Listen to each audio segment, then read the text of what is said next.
네, 안녕하십니까. 김일무기입니다. 최근 국내 군 전문가들의 충격적인 분석이 나와 우리 국민들을 놀라게 했습니다. 바로 북한의 남침 가능성이 높아지고 있다는 결과가 나왔기 때문인데요. 실제로 지난 10월 6일 북한은 전투기 8대와 폭격기 4대를 이용해 특별감시선 이남에서 1시간가량 공대지 훈련을 진행하며 한국을 포함한 전 세계를 긴장하게 만들었습니다. 그도 그럴게 특별감시선은 우리 군이 대응을 시작하기 위한 최후의 마지노선으로 이곳은 대한민국 공군의 전력을 이용해 북한을 대응하기 위한 마지막 저지선이기 때문인데요. 또한 특별감시선은 휴전선에서 불과 50에서 60km밖에 떨어져 있지 않습니다. 현대 전투기의 속도를 고려하면 불과 수분 이내로 대한민국 영토를 침범하고 무력을 행사할 수 있을 정도로 지척으로 가까운 곳입니다. 지난 6일 자행한 북한의 도발은 그야말로 일촉즉발의 사태였던 것입니다. 하지만 다행히 북한은 결국 휴전선을 넘지 못하고 북한의 일거수일투족을 집중 감시하고 있던 우리 군이 도발 징후를 포착한 즉시 F-15K 등의 전투기 30대를 출격하면서 이 사건은 일단락됐는데요. 당시 북한은 대한민국과의 압도적인 전력 차이만 느끼며 도망쳐야 했습니다. 물론 북한도 이를 모르고 무턱대고 우리에게 도발을 한 것은 아닙니다. 그도 그럴 것이 2010년대에 들어서면서부터 한국과 북한의 군사력 차이는 비교 자체가 민망한 수준으로 벌어졌습니다. 그럼에도 불구하고 북한이 특별감시선을 침범한 건 최근 재시작된 한미 연합훈련에 대한 불만이라고 군사 전문가들은 분석하고 있습니다. 그만큼 북한이 한국과 미국의 군사 동맹이 다시 공고해지는 것을 경계하고 있다는 것입니다. 특히 9월 23일 부산 해군기지에 입항한 로널드 레이건 항공모함은 북한이 발작 하다못해 경기를 일으킬 정도였는데요. 심지어 한국 해군과 로널드 레이건함의 한미 연합훈련이 시작되자 지난 9월 25일부터 10월 1일까지 총 4차례에 걸쳐 동해상으로 단거리 탄도미사일을 발사하는 만행을 저질렀습니다. 그만큼 한미 연합훈련이 북한에게 강력한 위협으로 자리 잡았다는 뜻인데요. 그러나 사실 여기까지는 우리 군이 모두 예상한 범위 이내였습니다. 올해 들어 북한은 하루가 멀다 하고 무력 도발을 일삼았고 한미 연합훈련이 재개되면서 그 빈도가 더욱 잦아졌으니 의뢰 도발 행위가 있을 것이라 예측했던 건데요. 하지만 지난 10월 4일 북한은 기어코 선을 넘어버렸습니다. 이날 북한은 특수탄 탄도미사일을 발사하면서 한국과 미국의 신경을 제대로 긁어버렸습니다. 오죽하면 훈련을 끝내고 모항으로 되돌아가던 로널드 레이건함이 선수를 동해로 돌렸을 정도입니다. 이 때문에 한국과 주한미군은 동해상에 각 2발씩 총 4발의 ATACMS 쏟아부었습니다. 이는 전례를 찾아보기 힘들 정도로 상당히 강력하고 위협적인 대응이었습니다. 그런다면 북한이 발사한 미사일이 도대체 뭐길래 한국과 미국이 이토록 강력한 대응을 단행한 것일까요? 현대전에서 탄도미사일의 위험도를 결정짓는 제1요소는 사거리이며 제2요소는 탄두 중량입니다. 그런데 이런 면에서 한국은 다른 나라들에 비해 탄도미사일 개발에 있어 고려해야 할 부분이 상당히 적은 편입니다. 일단 우리를 위협하는 북한의 평양은 기껏해야 200km 남짓한 사거리의 탄도미사일로도 충분히 괴멸적인 피해를 입힐 수 있습니다. 일례로 한국이 보유한 현무이의 가장 초기형인 현무이가 탄두 중량 1톤의 최대 사거리가 300km인 것도 바로 이 때문입니다. 그리고 이처럼 사거리 300km 이하인 탄도미사일을 전술탄도 미사일이라고 하는데 이를 TBM이라고 부릅니다.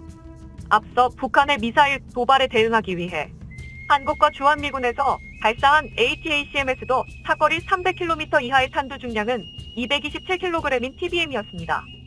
다만 현무이처럼 미사일 발사대에서 발사되는 게 아니라 M270 MLRS 로켓포에서 발사되는 탄도미사일이기 때문에 탄두 중량이 매우 가벼운 것인데요. 그리고 앞서 말했듯이 북한을 상대한다는 전제하에서는 이 정도의 사거리로도 충분히 적의 핵심 거점을 쑥대밭으로 만들 수 있습니다. 하지만 유감스럽게도 최근 한국의 적성국은 북한뿐만이 아닙니다. 당장의 북한보다 더 큰 위협은 점차 중국으로 옮겨지고 있는 상황입니다. 현재 중국의 행보는 가히 파격 그 자체입니다. 그도 그럴게 중국 인민해방군 해군 소속의 육전대만 봐도 왜 중국이 대한민국의 안보의 위협인지 알 수 있습니다. 중국의 해군 육전대는 우리나라의 해병대와 비슷한 조직인데요. 과거 중국의 육전대는 1980년 하이난성에서 1여단을 창설하면서 6,000명 수준이었지만 남중국해의 마찰 심화와 함께 2017년 육군과 공군의 여단 중심 편대 개편을 통해 그 수를 크게 증가시켜 현재는 8개 여단이 되었습니다. 또 2021년 기준 그 병력은 무려 4만 명으로 증원됐습니다.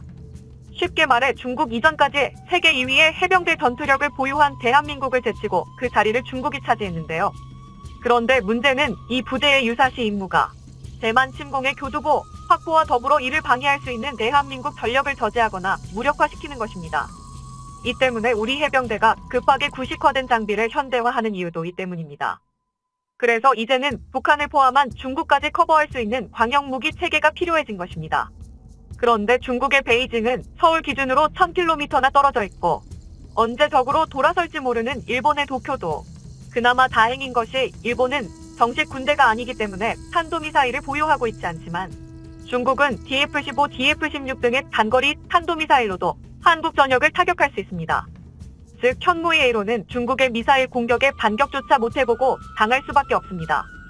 그래서 우리 군은 중국과 북한의 미사일 전력 확보에 발맞춰 현무를 사거리 300에서 1000km 수준인 단거리 탄도미사일 SRBM 현무-C로 개량했는데요.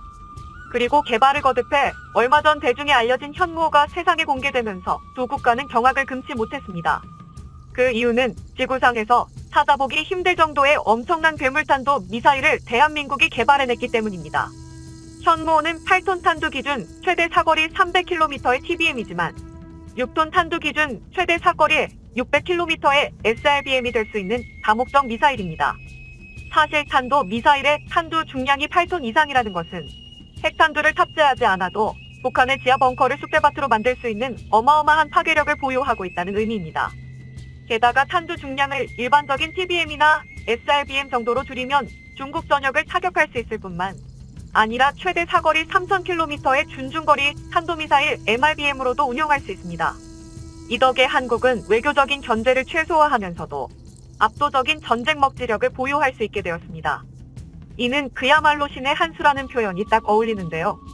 만약 한국이 현무호를 개발하지 못했다면 중국의 미사일 공격에 맞대응할 게 없어 전전긍긍할 처지였습니다. 이처럼 현대의 국제사회에서는 강대강이라는 힘의 균형이 무너지면 치욕적인 외교를 겪어야 합니다. 또 우리는 과거 중국의 사드 보복이라는 아픈 경험도 있습니다. 하지만 이제는 과거와 판세가 달라졌습니다. 반면 중국은 대한민국을 포함한 서방권 국가들과 대적해야 하는데요. 그런데 이게 만만치 않습니다. 현재 중국은 전 세계 패권을 차지하기 위해서 미국을 꺾을 요량으로 이 본토를 직접 타격할 수 있는 능력을 갖추려고 매를 쓰고 있습니다. 그러려면 최소 수천에서 10,000켬 이상은 날아갈 수 있는 탄도미사일이 필요합니다. 그런데 이 능력을 갖추고 있지 못한다면 수십일 동안 미국의 탐지 자산을 피해가며 태평양을 가로질러야만 미국 본토를 공격할 기회가 생기는데요. 그런데 이렇게 미국의 탐지 자산을 피해 몰래 항해하기는 사실상 불가능합니다. 또 아무리 강력한 탄도 미사일이 있더라도 사정거리가 길어지면 길어질수록 중간에 요격될 확률도 늘어나게 되는데요. 그래서 중국은 미국과의 냉전을 감수하면서까지 한국과 남중국해에 대한 영향력을 넓히려는 것입니다. 그런데 그 중간에 계속 만만하다고 생각했던 한국이 바로 한국이 최근 자주국방을 내세워 개발한 무기체계들이 자신들을 위협할 수준으로 성장했기 때문인데요. 즉 중국은 항시 한국의 MRBM을 경계해야 하는 처지가 된 것입니다. 사실 MRBM은 비교적 사거리가 짧고 개발하기도 쉬워 현재 대한민국의 기술 역량이면 충분히 개발하고도 남습니다. 또 국제적인 제재에도 비교적 자유롭습니다. 세계 평화와 민주주의의 전쟁기지로서 중국을 견제하는 역할을 톡톡히 해내고 있는 것입니다. 중국이 북한을 움직여 발사한 탄도미사일이 바로 중국의 원대한 계획 중 첫 번째 스텝인 미국 본토 타격 능력을 재확인한 도발이었습니다. 이 때문에 로널드 레이건함이 급하게 회한하고 한국과 주한미군이 ATACMS를 발사하는 등 상당히 강력한 대응을 할 수밖에 없었던 것입니다. 북한이 발사한 미사일은 화성10 이후로 이 미사일의 비행거리는 4,500km입니다.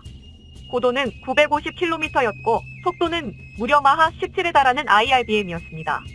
도저히 미국이 긴장할 수밖에 없는 사거리였는데요.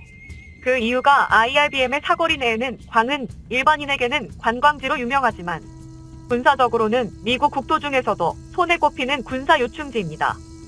당장 유사시 한반도 무력 지원을 위한 미국의 폭격기 전력이 위치한 곳도 바로 괌입니다. 그런데 괌이 북한의 미사일에 무방비로 폭격당한다면 미국은 유사시 한반도와 남중국해를 지원할 가장 빠른 방법을 잃어버리게 됩니다. 그리고 이는 한국에게도 대단히 큰 문제인데요. 한국과 북한의 군사력은 이미 비교가 불가능합니다. 하지만 북한 뒤에 중국이 버티고 있다는 것을 생각했을 때 대한민국의 단독 국방력만으로 완벽한 승리를 장담하기는 어렵습니다. 사거리 5,500km 이상인 ICBM 전력도 문제입니다. 이쯤 되면 대륙간 탄도미사일이라는 이름처럼 중국과 북한에서도 미국 본토를 직접 타격할 수 있습니다. 또 북한은 이미 화성 13, 화성 14, 화성 15, 화성 17 등 다양한 종류의 ICBM을 보유하고 있고 중국도 DF-31, DF-29를 5등의 ICBM을 보유하고 있습니다. 그리고 이는 현재 미국이 보유한 LGM-30 미니트맨 3와 함께 핵 공격 수단으로서 아슬아슬한 상호 확증 파괴의 균형을 이루고 있는데요. 더군다나 ICBM은 사거리 6,000km 이상의 고도에서 비행하다 대기권에 들어서면 최대 마하 30까지의 어마어마한 속도로 낙하하기 때문에 요격이 여간 까다로운 게 아닙니다. 그나마 미국이 보유한 GBI가 대기권 밖에서 ICBM을 요격할 능력을 갖추고 있기는 하지만 중국과 북한이 보유한 ICBM의 엄청난 숫자를 생각하면 이마저도 100% 묘격은 어려울 수 있습니다. 게다가 다탄두 ICBM 미사일인 MIRV까지 나타난다면 사실상 요격이 불가능해집니다. 현대 기술로 ICBM을 완벽하게 막을 방법은 상승 단계 요격이 거의 유일합니다. 그리고 이 덕에 동북아 정세의 키맨으로 자리 잡은 대한민국의 군사적 중요성이 더더욱 커지고 있는 것입니다. 현재 대한민국은 북한과 중국의 무력 도발을 원천적으로 봉쇄하기 위해 상승 단계 요격 미사일을 개발하고 있는데요. 사실 미국의 미사일 요격 기술이 뛰어나긴 하지만 상승 단계 요격 미사일은 최초 미사일이 발사된 지점에서 300km 이내에서 사용해야 최대의 효과를 기대할 수 있습니다. 그런데 이런 지리적 이점은 세계에서 오직 대한민국만이 가능합니다. 게다가 현재 대한민국의 상승 단계 요격 미사일 진척도가 상당히 순조로운데요. 그래서 이 기술마저 우리가 확보하면 그동안 북한이 대한민국을 포함해 전 세계를 위협할 때 썼던 핵카드는 무용지물로 전락하게 됩니다. 시청해주셔서 감사합니다. 영상이 도움이 되셨다면 구독과 좋아요 부탁드리며 다음에 더 유익한 영상으로 찾아뵙도록 하겠습니다.